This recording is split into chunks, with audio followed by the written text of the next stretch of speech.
भजन संहिता अध्याय 6। भजन संहिता अध्याय 6।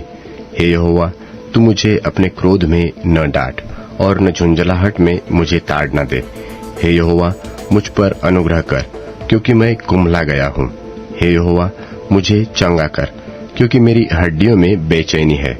मेरा प्राण भी बहुत खेदित है। और तू, हे यहोवा, कब तक? लौटा। हे यहोवा, मेरे प्राण बचा। अपनी करुणा के निमित्त मेरा उद्धार कर, क्योंकि मृत्यु के बाद तेरा स्मरण नहीं होता। अधोलोक में कौन तेरा धन्यवाद करेगा? मैं कराहते कराहते थक गया। मैं अपनी खाट आंसुओं से भिगोता हूँ। प्रति रात मेरा बिछौना तैरता है। मेरी आंखें शोक से बैठी जाती है और मेरे सब सताने वालों के कारण वे धुंधला गई है। हे सब अनर्थकारियों, मेरे पास से दूर हो, क्योंकि यहोवा ने मेरे रोने का शब्द सुन लिया है। यहोवा ने मेरा गिड़गिड़ाना सुन लिया है। यहोवा मेरी प्रार्थना को ग्रहण भी करेगा। मेरे सब शत्रु लज्जित होंगे और बहुत ही घबराएंगे। वे लौट जाएंगे और एकाएक लज्जित होंगे। भजन संहिता अध्याय 7। हे मेरे परमेश्वर यहोवा, मेरा भरोसा तुझ पर है। सब पीछा करने वालों से मुझे बचा और छुटकारा दे। ऐसा न हो कि वे मुझको सिंह की नाई फाड़कर टुकड़े टुकड़े कर डाले और कोई मेरा छुड़ाने वाला न हो। हे मेरे परमेश्वर यहोवा, यदि मैंने यह किया हो, यदि मेरे हाथों से कुटिल काम हुआ हो, यदि मैंने अपने मेल रखने वालों से भलाई के बदले बुराई की हो, वरन मैंने उसको जो अकारण मेरा बैरी था बचाया है, तो शत्रु मेरे प्राण का पीछा करके उसे आ पकड़े, वरन मेरे प्राण को भूमि पर रौंद दे और मेरी महिमा को मिट्टी में मिला दे। हे यहोवा, क्रोध करके उठ। मेरे क्रोध भरे सताने वालों के विरुद्ध तू खड़ा हो जा और मेरे लिए जाग।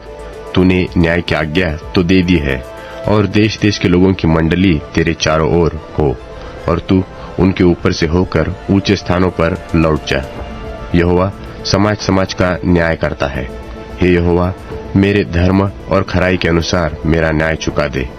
भला हो कि दुष्टों की बुराई का अंत हो जाए, परंतु धर्मी को तू स्थिर कर, क्योंकि धर्मी परमेश्वर मन और मर्म का ज्ञाता है।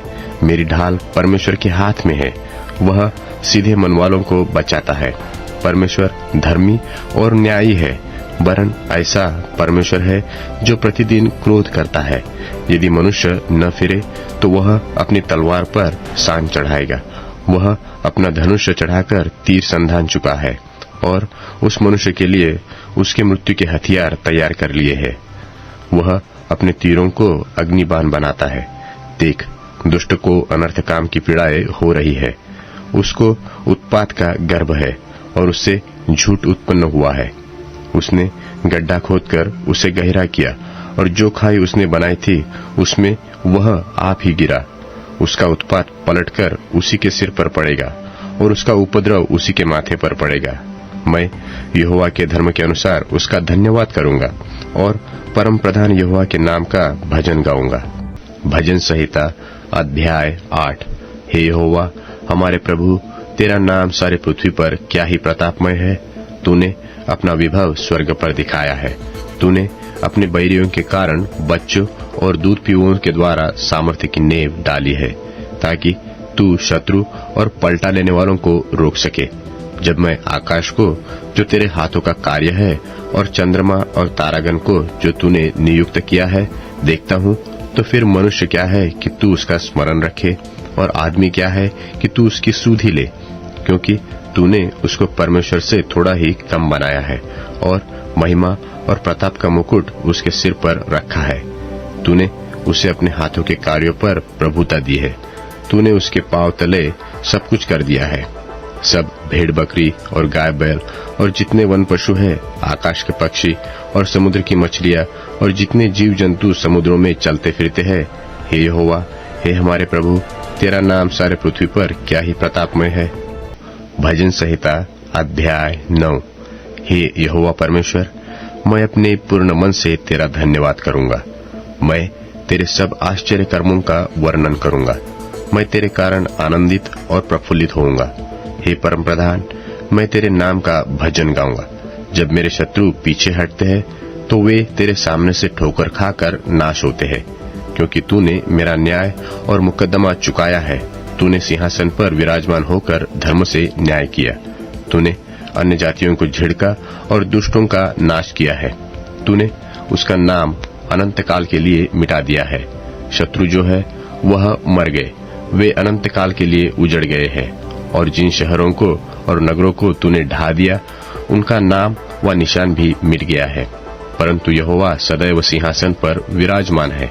उसने अपना सिंहासन न्याय के लिए सिद्ध किया है, और वह आप ही जगत का न्याय धर्म से करेगा। वह देश देश के लोगों का मुकद्दमा खराई से निपटाएगा, और यहोवा पीसे हुओं के लिए ऊंचा गढ़ ठहरेगा। वह संकट के समय के लिए भी ऊंचा गढ़ ठहरेगा, और तेरे नाम के जानने वाले तुझ पर भरोसा रखेंगे। क्योंकि हे यहोवा, तूने अपने खोजियों को त्याग नहीं दिया। यहोवा जो सियोन में विराजमान है, उसका भजन गाओ। जाति जाति के लोगों के बीच में उसके महाकर्मों का प्रचार करो, क्योंकि खून का पलटा लेने वाला उनको स्मरण करता है। वह दीन लोगों की दोहाई को नहीं भूलता। हे यहोवा, मुझ पर अनुग्रह कर। तू जो मुझे मृत्यु के फाटकों के पास से उठाता है, मेरे दुख को देख जो मेरे बैरी मुझे दे रहे हैं, ताकि मैं सियोन के फाटकों के पास तेरे सब गुणों का वर्णन करूं और तेरे किए हुए उद्धार से मगन होऊंगा। अन्य जाति वालों ने जो गड्ढा खोदा था, उसी में वे आप गिर पड़े। जो जाल उन्होंने लगाया था, उसमें उन्हीं का पांव फंस गया। यहोवा ने अपने को प्रकट किया, उसने न्याय किया है। दुष्ट अपने किए हुए कामों में फंस जाता है।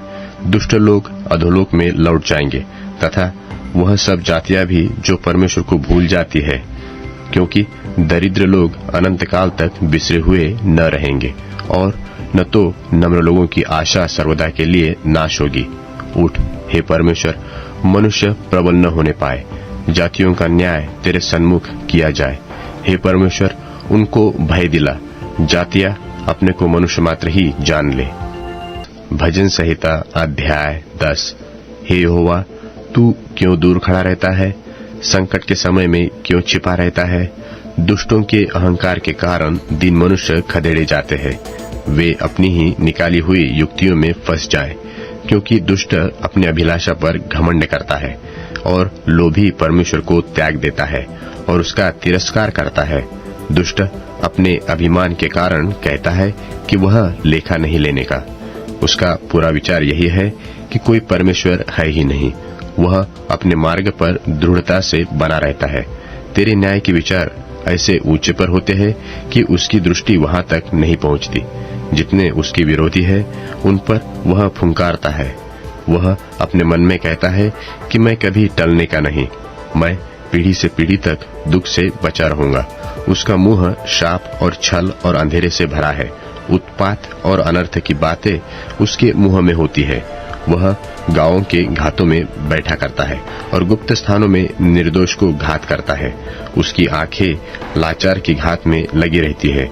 जैसा सिंह अपनी झाड़ी में, वैसा ही वह भी छिपकर घात में बैठा करता है। वह दिन को पकड़ने के लिए घात लगाया रहता है। वह दिन को अपने जाल में फंसाकर घसीट लाता है, तब उसे पकड़ लेता है। वह झुक जाता है और वह दबक कर बैठता है, और लाचार लोग उसके महाबली हाथों से पटके जाते हैं। वह अपने मन में सोचता है कि ईश्वर भूल गया। वह अपना मुंह छिपाता है, वह कभी नहीं देखेगा। उठ हे यहोवा, हे परमेश्वर, अपना हाथ बढ़ा और दीनों को न भूल। परमेश्वर को दुष्ट क्यों तुच्छ जानते हैं और अपने मन में कहते हैं कि तू लेखा न लेगा? तूने देख लिया है, क्योंकि तू उत्पात और कल्पाने पर दृष्टि रखता है, ताकि उसका पलटा अपने हाथ में रखे। लाचार अपने को तेरे हाथ में सौंपते हैं। अनाथों का तू ही सहायक रहा है। दुष्ट की भुजा को तोड़ डाल और दुर्जन की दुष्टता को ढूंढ ढूंढ कर निकाल, जब तक कि सब उनमें से दूर न हो जाए। यहोवा अनंत काल के लिए महाराजा है। उसके देश में से अन्य जाति के लोग नाश हो गए हैं। हे यहोवा, तूने नम्र लोगों की अभिलाषा सुनी है। तू उनका मन तैयार करेगा। तू कान लगाकर सुनेगा कि अनाथ और पीसे हुए का न्याय करे, ताकि मनुष्य जो मिट्टी से बना है फिर भय दिखाने न पाए।